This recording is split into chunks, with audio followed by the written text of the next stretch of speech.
Method ಬಂದು filtering and sorting. ಈಗ filtering and sorting ಅಂದ್ರೆ ನನಗೆ ಟೋಟಲ್ ಸ್ಯಾಲರಿಯಲ್ಲಿ ಯಾರ್ದು ಸ್ಯಾಲರಿ ಹೈಯೆಸ್ಟ್ ಬಂದಿದೆ 3 ಮಂತ್ಸ್ ಅಲ್ಲಿ ಅಂತ ಕಂಪೇರ್ ಮಾಡಬೇಕು. ಅಂದ್ರೆ ಹೈಯೆಸ್ಟ್ ಸ್ಯಾಲರಿ ನನ್ಗೆ ಗೊತ್ತಾಗಬೇಕು. ಸೊ ನನ್ಗೆ ಈಗ ಆರಾಮಾಗಿ ಗೊತ್ತಾಗುತ್ತೆ 7400 ಹೈಯೆಸ್ಟ್ ಇದೆ ಅಂತ. ಯಾವಾಗ ನಮಗೆ 5000 10,000 ಡೇಟಾ ಇದೆ ಅವಾಗ ಹೇಗೆ ಕಂಡುಹಿಡಿಬೇಕು? ಸೊ ಅವಾಗ ನಾವು ಫಿಲ್ಟರಿಂಗ್ ಅಂಡ್ ಸಾರ್ಟಿಂಗ್ ಮೆಥಡ್ ನ ಯೂಸ್ ಮಾಡಬಹುದು. ಯಾವ್ದಾದ್ರು ಕಾಲಮ್ ಮೇಲೆ ಕ್ಲಿಕ್ ಮಾಡಿ, ಅಲ್ಲಿ ಡೇಟಾ ಟ್ಯಾಬ್ಗೆ ಹೋಗಿ ಫಿಲ್ಟರ್ ಆಪ್ಷನ್ ಇರುತ್ತೆ. ಫಿಲ್ಟರ್ ಆಪ್ಷನ್ ಮೇಲೆ ಕ್ಲಿಕ್ ಮಾಡಬಹುದು ಅಥವಾ ಕಂಟ್ರೋಲ್ ಶಿಫ್ಟ್ ಎಲ್ ಅಂತನಾದ್ರೂ ನೀವು ಪ್ರೆಸ್ ಮಾಡಬಹುದು. ಸೊ ಫಿಲ್ಟರ್ ಆಪ್ಷನ್ ಮೇಲೆ ಕ್ಲಿಕ್ ಮಾಡಿ, ಡ್ರಾಪ್ ಡೌನ್ ಅಪಿಯರ್ ಆಗುತ್ತೆ. ಆ ಡ್ರಾಪ್ ಡೌನ್ ಮೇಲೆ ಕ್ಲಿಕ್ ಮಾಡಿದ ತಕ್ಷಣ ಲಾರ್ಜೆಸ್ಟ್ ಟು ಸ್ಮಾಲೆಸ್ಟ್ ಅಂತ ಇರುತ್ತೆ. ಸೊ ನಿಮ್ಗೆ ಲಾರ್ಜೆಸ್ಟ್ ಯಾರ್ದಿದೆ ಅದು ಫಸ್ಟ್ ಬರುತ್ತೆ. ಓಕೆನಾ? ಇಲ್ಲೆಲ್ಲ ಡೇಟಾ ಚೇಂಜಸ್ ಆಗಿದೆ ನೋಡ್ಬೋದು ನೀವು, ಎಲ್ಲ ಶಫಲ್ ಆಗಿದೆ. ಯಾವ್ದು ಹೈಯೆಸ್ಟ್ ಬಂದಿದೆ ಅವ್ರದ್ದು ಫಸ್ಟ್ ಬಂದಿದೆ. ಓಕೆ, ಇದು ಕೂಡ ಫಸ್ಟ್ ಮೆಥಡ್ ಫಿಲ್ಟರ್ ಹಾಕಿ ನೋಡ್ಬೋದು. ನೆಕ್ಸ್ಟ್ ಇನ್ನೊಂದು ಮೆಥಡ್ ಹೆಂಗಪ್ಪ ಅಂದ್ರೆ, ಇಲ್ಲೇ ಡೇಟಾ ಟ್ಯಾಬ್ ಅಲ್ಲೇ ಸಾರ್ಟ್ ಅಂತ ಇದೆ ನೋಡಿ. ಸಾರ್ಟ್ ಮೇಲೆ ಕ್ಲಿಕ್ ಮಾಡಿ, ಅಲ್ಲಿ ಸಾರ್ಟ್ ಯಾವ್ದ್ರ ಬೇಸಿಸ್ ಮೇಲೆ ನಿಮ್ಗೆ ಸಾರ್ಟ್ ಮಾಡಬೇಕು? ಸ್ಯಾಲರಿ ಟೋಟಲ್ ಬೇಸಿಸ್ ಮೇಲೆ ಅಲ್ವಾ? ಸೊ ಅಲ್ಲಿ ಲಾರ್ಜೆಸ್ಟ್ ಟು ಸ್ಮಾಲೆಸ್ಟ್ ಬೇಕು. ಯಾರ್ದು ಲಾರ್ಜೆಸ್ಟ್ ಅಲ್ವಾ ನಮ್ಗೆ ಬೇಕಾಗಿರೋದು? ಸೊ ಅದಕ್ಕೆ. ಸೊ ಇದು ಕೂಡ ಸೇಮ್ ಮೆಥಡೇ. ಲೈಕ್ 7400 ಯಾರ್ದು ಹೈಯೆಸ್ಟ್ ಇದೆ ಅವ್ರು ಬಂತು. ಇಲ್ಲೂ ಕೂಡ ಡೇಟಾ ಶಫಲ್ ಆಯ್ತು. ಓಕೆನಾ? ಬೇಸಿಸ್ ಮೇಲೆ ಯಾರ್ದು ಬೇಸಿಸ್ ಮೇಲೆ? ಹೈಯೆಸ್ಟ್ ಬೇಸಿಸ್ ಮೇಲೆ. ಈಗ ನಮ್ಗೆ ಇನ್ನೊಂದೇನ್ ಮೆಥಡ್ ಅಂದ್ರೆ, ನಮ್ಗೆ ಇಲ್ಲಿ ಯಾವ ಡೇಟಾನು ಚೇಂಜಸ್ ಆಗಬಾರ್ದು, ಬಟ್ ಇಲ್ಲೇ ನನ್ಗೆ ಗೊತ್ತಾಗಬೇಕು ಯಾರ್ದು ಹೈಯೆಸ್ಟ್ ಇದೆ. ಅದು ಹೇಗೆ ನೋಡೋದು? ಸೊ ಹೋಮ್ಗೆ ಹೋಗಿ, ಅಲ್ಲಿ ನೀವು ಕಂಡೀಷನಲ್ ಫಾರ್ಮ್ಯಾಟಿಂಗ್ ಅಂತ ಇರುತ್ತೆ. ಕಂಡೀಷನಲ್ ಫಾರ್ಮ್ಯಾಟಿಂಗ್ ಚೂಸ್ ಮಾಡೋಕ್ಕಿಂತ ಮುಂಚೆ ನೀವು ಫಸ್ಟ್ ಕಾಲಮ್ನ ಸೆಲೆಕ್ಟ್ ಮಾಡಿರ್ಬೇಕು. ಆಮೇಲೆ ಕಂಡೀಷನಲ್ ಫಾರ್ಮ್ಯಾಟ್ ಮೇಲೆ ಕ್ಲಿಕ್ ಮಾಡಿ, ಅಲ್ಲಿ ಕಲರ್ ಸ್ಕೇಲ್ಸ್ ಮೇಲೆ ಅಲ್ಲಿ ಫಸ್ಟ್ ಆಪ್ಷನ್ಸ್ಗೆ ಹೋಗಿ. ಫಸ್ಟ್ ಆಪ್ಷನ್ಸ್ ಏಕೆ ಅಂದ್ರೆ, ಲೈಕ್ ಹೈಯೆಸ್ಟ್ ಯಾರಿದೆ ಅವ್ರದ್ದು ಗ್ರೀನ್ ಅಲ್ಲಿ ಡಿನೋಟ್ ಮಾಡುತ್ತೆ. ಲೈಕ್ ಲೋಯೆಸ್ಟ್ ಸ್ಯಾಲರಿ ಯಾರಿದೆ ರೆಡ್ ಅಲ್ಲಿ ಡಿನೋಟ್ ಮಾಡುತ್ತೆ.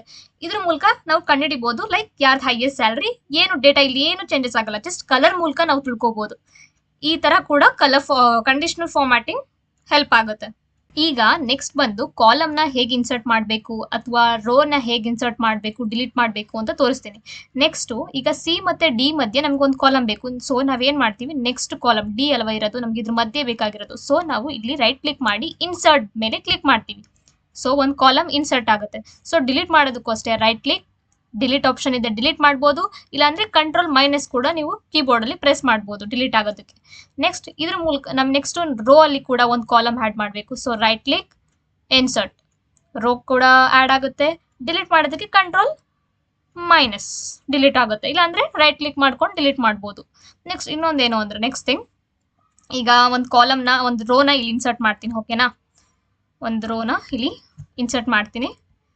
ಇನ್ಸರ್ಟ್ ಮಾಡಿಬಿಟ್ಟು ಸೇಮ್ ವ್ಯಾಲ್ಯೂನ ಇಲ್ಲಿ ಕಾಪಿ ಮಾಡ್ತೀನಿ. ಓಕೆನಾ? ಕಾಪಿ ಮಾಡಿದೆ.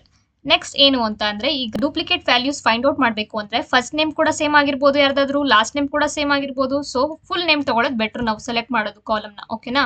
ಫುಲ್ ನೇಮಲ್ಲಿ ನಮಗೆ ಆರಾಮಾಗಿ ಕಂಡುಹಿಡಿಬೋದು ಯಾರ್ದಾದ್ರೂ ಡೂಪ್ಲಿಕೇಟ್ಸ್ ಇದೆಯಾ ಅಂತ. ಸೊ ನಾನು ಸೆಲೆಕ್ಟ್ ಮಾಡ್ಕೋತೀನಿ. ಸೆಲೆಕ್ಟ್ ಮಾಡ್ಕೊಂಡಾದ್ಮೇಲೆ ನಾನು ಏನು ಮಾಡ್ತೀನಿ, ಇಲ್ಲೇ ಕಂಡೀಷನಲ್ ಫಾರ್ಮ್ಯಾಟಿಂಗ್ ಇದೆ ಹೋಮಲ್ಲಿ, ಹೋಮ್ಗೆ ಹೋಗ್ತೀನಿ. ಅಲ್ಲಿ ಹೈಲೈಟ್ ಸೇಲ್ಸ್ ರೂಲ್ಸ್ ಅಂತ ಇದೆ, ಅಲ್ಲಿ ಡೂಪ್ಲಿಕೇಟ್ ವ್ಯಾಲ್ಯೂಸ್ ಅಂತ ಇದೆ, ಅದ್ರ ಮೇಲೆ ಕ್ಲಿಕ್ ಮಾಡ್ತೀನಿ. ಕ್ಲಿಕ್ ಮಾಡಿದಾಗ ನನಗೆ ಸದ್ಯಕ್ಕೆ ರೆಡ್ ಕಲರ್ ಇರಲಿ, ಓಕೆ ಅದಕ್ಕೆ ಓಕೆ ಕ್ಲಿಕ್ ಮಾಡ್ತೀನಿ. ಅವಾಗ ನಂಗೆ ತೋರಿಸುತ್ತೆ ರೆಡ್ ಕಲರಲ್ಲಿ ತೋರಿಸುತ್ತೆ ಯಾವ್ದು ಡೂಪ್ಲಿಕೇಟ್ ವ್ಯಾಲ್ಯೂಸ್ ಇದೆ ಅಂತ. ಸೊ ನನಗೆ ಗೊತ್ತಾಯ್ತು ಯಾವ್ದಾವ್ದು ಡೂಪ್ಲಿಕೇಟ್ ವ್ಯಾಲ್ಯೂಸ್ ಇದೆ ಅಂತ. ಸೊ ನಾನೀಗ ಇದನ್ನ ನಾನು ಡಿಲೀಟ್ ಮಾಡೋದು ಹೇಗೆ ಡೂಪ್ಲಿಕೇಟ್ ವ್ಯಾಲ್ಯೂಸ್ನ? ಸೊ ನಾನು ಏನು ಮಾಡ್ತೀನಿ ಅಂದರೆ, ಡೇಟಾ ಟ್ಯಾಬ್ಗೆ ಹೋಗ್ತೀನಿ. ಅಲ್ಲಿ ನನಗೆ ರಿಮೂವ್ ಡೂಪ್ಲಿಕೇಟ್ಸ್ ಅಂತ ಇದೆ. ಓಕೆನಾ? ಫಸ್ಟು ಪೂರ್ತಿ ನಮ್ಗೆ ಎಲ್ಲ ಕಾಲಮಲ್ಲಿ ಅಲ್ವಾ ನನಗೆ ಬೇಕಾಗಿರೋದು, ಪೂರ್ತಿ ಟೇಬಲ್ನ ಸೆಲೆಕ್ಟ್ ಮಾಡ್ತೀನಿ. ಹೇಗೆ ಟೇಬಲ್ನ ಸೆಲೆಕ್ಟ್ ಮಾಡ್ತೀನಿ, ಕಂಟ್ರೋಲ್+A ಒತ್ತೆ. ಸೊ ಎಲ್ಲ ಟೇಬಲ್ಸ್ ಫುಲ್ ಸೆಲೆಕ್ಟ್ ಆಗಿದೆ. ಈಗ ನನಗೆ ರಿಮೂವ್ ಡೂಪ್ಲಿಕೇಟ್ಸ್ ಮೇಲೆ ಕ್ಲಿಕ್ ಮಾಡ್ತೀನಿ. ಈಗೇನು ಕೇಳುತ್ತೆ, ಎಲ್ಲದರಲ್ಲೂ ಚೆಕ್ ಮಾಡಬೇಕಾ, ಯಾವುದೇ ಡೂಪ್ಲಿಕೇಟ್ಸ್ ಇದ್ರೂ ಕೂಡ ರಿಮೂವ್ ಮಾಡಬೇಕಾ ಅಂತ. ಹೌದು, ನನಗೆಲ್ಲ ಕಾಲಮ್ಸಲ್ಲೂ ಬೇಕಾಗುತ್ತೆ, ಯಾವುದೇ ಒಂದು ಡೂಪ್ಲಿಕೇಟ್ ಇದ್ರೂ ರಿಮೂವ್ ಮಾಡಿ ಅಂತ. ಸೊ ನಾನು ಓಕೆ ಮೇಲೆ ಕ್ಲಿಕ್ ಮಾಡ್ತೀನಿ. ಸೊ ಅದು ಹೇಳ್ತು ಒಂದು ಡೂಪ್ಲಿಕೇಟ್ ಇತ್ತು, 4 ಯೂನಿಕ್ ವ್ಯಾಲ್ಯೂಸ್ ಇತ್ತು. ಸೊ ನಾನು ಡಿಲೀಟ್ ಮಾಡ್ತಾ ಇದ್ದೀನಿ. ಓಕೆ, ಸೊ ನಮ್ಗೆ ಈಗ ನೋಡ್ಬೋದು ಡೂಪ್ಲಿಕೇಟ್ ವ್ಯಾಲ್ಯೂ ಡಿಲೀಟ್ ಆಗಿದೆ. ಸೊ ಇದನ್ನ ನಾನು ಡಿಲೀಟ್ ಮಾಡಿಬಿಡ್ತೀನಿ. ಓಕೆ, ಈಗ ನಮಗೆ ಡೂಪ್ಲಿಕೇಟ್ ವ್ಯಾಲ್ಯೂಸ್ ಈ ರೀತಿ ಕೂಡ ಡಿಲೀಟ್ ಮಾಡ್ಬೋದು. ಈಗ ಮರ್ಜಿನ್ ಸೆಂಟರ್ನ ಹೇಗೆ ಅಪ್ಲೈ ಮಾಡೋದು?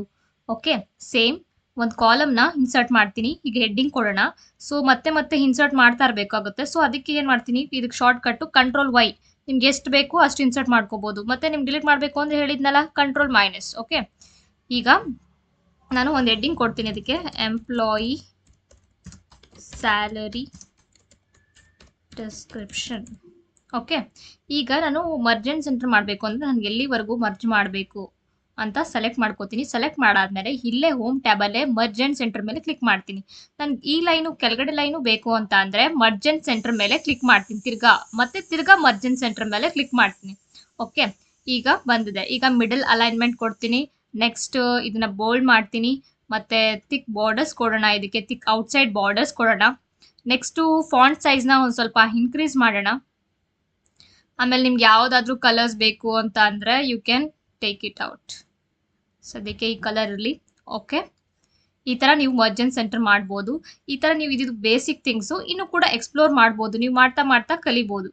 ನೆಕ್ಸ್ಟು ಫಾರ್ ಎಕ್ಸಾಂಪಲ್ ಹೇಗೆ ಅಂತ ಅಂದರೆ, ಈಗ Ram has the highest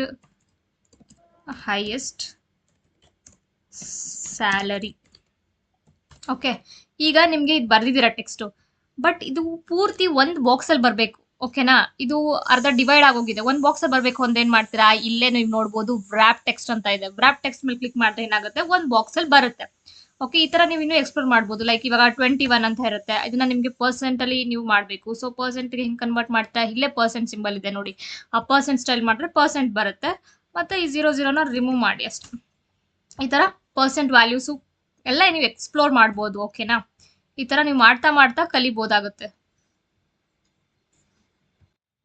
okay, ಇವಾಗ ನನ್ನ ಹತ್ರ ರ್ಯಾಂಡಮ್ ನಂಬರ್ಸ್ ಇದೆ, ನಂಬರ್ಸ್ ತೊಗೊಂಡಿದ್ದೀನಿ. ಇದರಲ್ಲಿ ರೌಂಡ್ ಆಫ್ ನಂಬರ್ಸ್ ಹೇಗೆ ಯೂಸ್ ಆಗುತ್ತೆ, ರೌಂಡ್ ಫಂಕ್ಷನ್ ಹೇಗೆ ವರ್ಕ್ ಆಗುತ್ತೆ, ಫಾರ್ಮುಲಾಸ್ ಎಲ್ಲ ಅಂತ ನಿಮಗೆ ತಿಳಿಸ್ಕೊಡ್ತೀನಿ.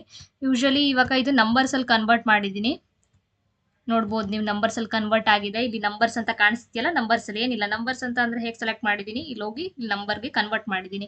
ಮತ್ತು ಇದನ್ನು ಡೆಸಿಮಲ್ ಡಿಕ್ರೀಸ್ ಮಾಡಬೇಕು ಅಂದರೆ ಈ ಥರ ಡಿಕ್ರೀಸ್ ಮಾಡ್ಬೋದು, ಇನ್ಕ್ರೀಸ್ ಮಾಡಬೇಕು ಅಂದರೆ ಈ ಥರ ಇನ್ಕ್ರೀಸ್ ಮಾಡ್ಬೋದು. ಓಕೆನಾ, ನೆಕ್ಸ್ಟು ಈಗ ಈ ಕೊಟ್ಟರೆ ಡೆಸಿಮಲ್ ನಂಬರ್ಸ್ನ ಹೇಗೆ ರೌಂಡ್ ಆಫ್ ಮಾಡೋದು, ಈಗ ಡಿವಿಷನಲ್ಲೆಲ್ಲ ಮಾಡಬೇಕಾದ್ರೆ ರೌಂಡ್ ಆಫ್ ಮಾಡ್ತಿರಲ್ಲ, ಡೆಸಿಮಲ್ ಡಿಜಿಟ್ ಸಿಗುತ್ತೆ. ಸೊ ಅದೇ ಥರ ಈ ಎಕ್ಸೆಲಲ್ಲಿ ಹೇಗೆ ರೌಂಡ್ ಆಫ್ ಫಂಕ್ಷನ್ ಯೂಸ್ ಆಗುತ್ತೆ, ರೌಂಡ್ ಫಂಕ್ಷನ್ ಅಂತ ಅಂದರೆ, ಈಗ ಏನು ಕೇಳ್ತಿದ್ದೆ, ನಂಬರ್ ಕೇಳ್ತಿದ್ದೆ, ಈ ನಂಬರ್ಗೆ ನಾನು ರೌಂಡ್ ಆಫ್ ಮಾಡಬೇಕು. ನೆಕ್ಸ್ಟು ನಂಬರ್ ಆಫ್ ಡಿಜಿಟ್ಸ್, ಎಷ್ಟು ಡಿಜಿಟ್ಸು, ಇದು ಒಂದೇ ಡಿಜಿಟ್ಗೆ ಅಲ್ವಾ 1 ಪಾಯಿಂಟ್, ಇದು ಪೂರ್ತಿ ಡೆಸಿಮಲ್ 1 ಡಿಜಿಟ್ ಅಂತ ಕನ್ಸಿಡರ್ ಆಗುತ್ತೆ. ಸೊ 0 ಅಂತ ಕೊಡ್ತೀನಿ, ಈ ಡಿಜಿಟ್ಗೆ ಎಕ್ಸಾಕ್ಟ್ ಮ್ಯಾಚ್ ಬೇಕಲ್ವಾ ನನಗೆ. ಸೊ 0 ಅಂತ ಕೊಡ್ತೀನಿ, ಎಂಟರ್ ಮಾಡ್ತೀನಿ. ಆಗ ನನಗೆ ರೌಂಡ್ ಆಗಿ ಕೊಡುತ್ತೆ. ಲೈಕ್ ಫಾರ್ ಎಕ್ಸಾಂಪಲ್ ನೋಡಿ, 1 ಇದ್ರೆ 1, ಲೈಕ್ 2 ಪಾಯಿಂಟ್ ಇದ್ರೆ 2ನೇ, ಲೈಕ್ 8.9 ಇದ್ರೆ ಒಂದು ನಂಬರ್ ಇನ್ಕ್ರೀಸ್ ಆಗುತ್ತೆ. ನಿಮ್ಗೆ ಗೊತ್ತಲ್ಲ ರೌಂಡ್ ಆಫ್ ಫಂಕ್ಷನ್ ಹೇಗೆ ಯೂಸ್ ಆಗುತ್ತೆ ನಾರ್ಮಲಲ್ಲಿ.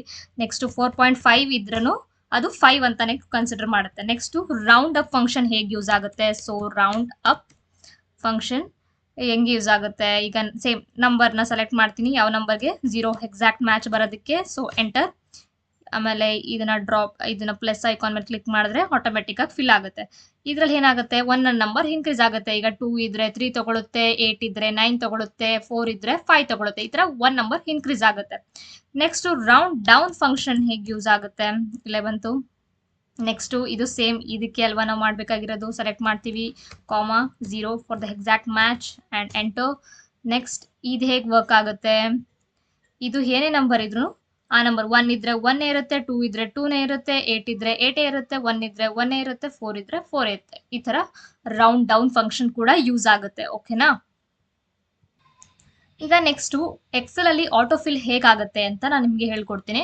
ಆಟೋಫಿಲ್ ಅಂತ ಅಂದರೆ ಫಾರ್ ಎಕ್ಸಾಂಪಲ್ ಈಗ ಜಾನ್ವರಿ, ಓಕೆನಾ, ಜಾನ್ವರಿ ಅಂತ ನಾವು ಬರೆದ್ಬಿಡ್ತೀವಿ.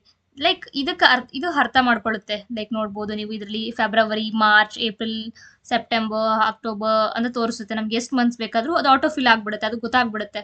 ನೆಕ್ಸ್ಟ್ ಈಗ ಫಾರ್ ಎಕ್ಸಾಂಪಲ್ ಡೇಸ್ ಕೂಡ ಮಾಡ್ಬೋದು. ಮಂಡೇ ಅಂತ ಕೊಡಿ ಅಷ್ಟೇ. ಈಗ ಪ್ಲಸ್ ಐಕಾನ್ ಮೇಲೆ ಇಟ್ಕೊಂಡು ಡ್ರ್ಯಾಗ್ ಮಾಡಿ, ನಿಮ್ಗೆ ಎಷ್ಟು ಡೇಸ್ ಬೇಕು ಅಷ್ಟು ಡೇಸ್ ಅದು ಕೊಡುತ್ತೆ. ಲೈಕ್ ಇದು ಒಂದೇ ಅರ್ಥ ಮಾಡ್ಕೊಳ್ಳಲ್ಲ. ಲೈಕ್ ಈಗ ನೀವು ಜಸ್ಟ್ ಜಾನ್ ಅಂತ ಕೊಟ್ರು ಅದು ಅರ್ಥ ಮಾಡ್ಕೊಳ್ಳುತ್ತೆ ನೋಡಿ. ಈಗ ಸೇಮ್ ಪ್ಲಸ್ ಐಕಾನ್ ಮೇಲೆ ಇಟ್ಕೊಂಡು ನೋಡಿ, ಅದು ಅರ್ಥ ಮಾಡ್ಕೋತಿದೆ ಅಲ್ಲ, ಲೈಕ್ ಎಷ್ಟು ಮಂತ್ಸ್ ಬೇಕು ಅಂತ. Same MON Monday full like ಕೊಡಬೇಕು ಅಂತ ಏನಿಲ್ಲ, ಶಾರ್ಟ್ಕಟ್ಟಲ್ಲಿ ಕೊಟ್ರು ಅದು ಅಂಡರ್ಸ್ಟ್ಯಾಂಡ್ ಮಾಡ್ಕೊಳ್ಳುತ್ತೆ. ನೆಕ್ಸ್ಟ್ ಫಾರ್ ಎಕ್ಸಾಂಪಲ್ 1 ಅಂತ ಕೊಟ್ಬಿಟ್ಟು ಇದನ್ನ ಡ್ರ್ಯಾಗ್ ಮಾಡೋದಕ್ಕೆ ನೋಡಿ, ಅದು 1 ಅಂತಾನೆ ತಗೊಳುತ್ತೆ. ಸೊ ಅದು ಅಂಡರ್ಸ್ಟ್ಯಾಂಡ್ ಮಾಡ್ಕೊಳ್ತಿಲ್ಲ. ಅದು 1 ಆದಮೇಲೆ ನೀವು ಅಕಸ್ಮಾತ್ ಏನಾದರೂ 1 2 ಅಂತ ಕೊಟ್ಟರೆ ಓಕೆ, ಅದು ಒಂದು ನಂಬರ್ ಇನ್ಕ್ರೀಸ್ ಆಗ್ತದೆ, ಓಕೆ ಇದು ನಂಬರ್ಸ್ ಅಂತ ಗೊತ್ತಾಗಿ ಎಕ್ಸೆಲ್ ಕೂಡ ನೋಡಿ 10 ಆ ಥರ ಇನ್ಕ್ರೀಸ್ ಆಗುತ್ತೆ. ಈ ಥರ ಆಟೋಫಿಲ್ ಆಪ್ಷನ್ಸ್ ಇದೆ ಎಕ್ಸೆಲ್ ಅಲ್ಲಿ, ಯೂಸ್ ಮಾಡ್ಕೋಬಹುದು ನೀವು. ಓಕೆನಾ.